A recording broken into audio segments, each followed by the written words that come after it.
Border cross करताना असं कधी झालंय तुला की अडवलंय कुठेतरी? आपल्याकडे सगळं क्लिअर असेल तर प्रोसेस होते, काय प्रॉब्लेम नाही. पण माझं काय होतं, माझं नशीबच खराब होतं. म्हणजे मी पंक्तीला बसतो आणि बुंदी संपते. हा माझा बऱ्याच वेळाचा अनुभव आहे. एकदा मी टर्कीतून जॉर्जियाला चाललो होतो. वाटेत 2 दिवसापूर्वी मी बसलो एका झाडाखाली सावलीला, बाजूला काहीतरी चमकलं, बघितलं तर बंदुकीच्या गोळ्या पडल्या होत्या. त्यातली एक उचलली, हाती घ्यायला ते घरी नेली, आपली सवय.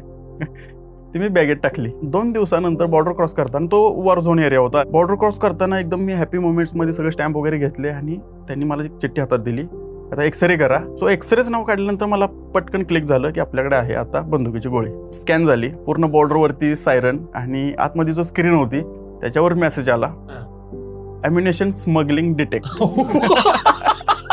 सीन होता तो शूट केला सायरन वाजण्याचा. म्हणलं एक आयुष्याची मेमरी होणार आहे, आता अंगलट तरी येणारच आहे. त्यांनी सगळी बॉर्डर 15 मिनिटाला स्टॉप ठेवली होती. केबिन मधले सर्व बाहेर आले, पासपोर्ट मागितला, मोबाईल वगैरे सगळं घेतलं आणि घेऊन गेले. म्हणजे फॉलो मी.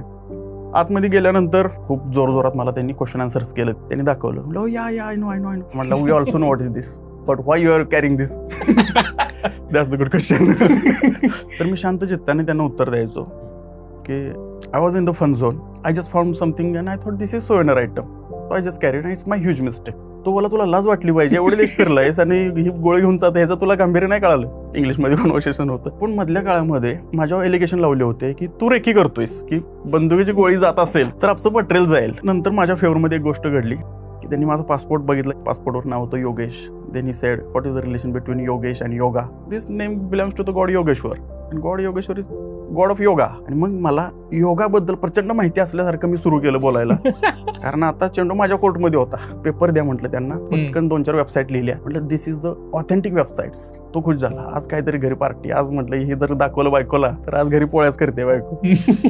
मग त्यांनी चकमक संपवायला घेतली की मला एग्री केला आणि जाताना बोलला, आमच्याकडे एकही असा क्राईम नाही की त्यामध्ये डायरेक्ट इंडियन इन्व्हॉल्व आहे. सो तिथं मला फर्स्ट टाइम इंडियन पासपोर्टचा फेवर मिळाला आणि माझ्या नावाचा, जे की एकदम ऑर्डिनरी नाव आहे, योगेश.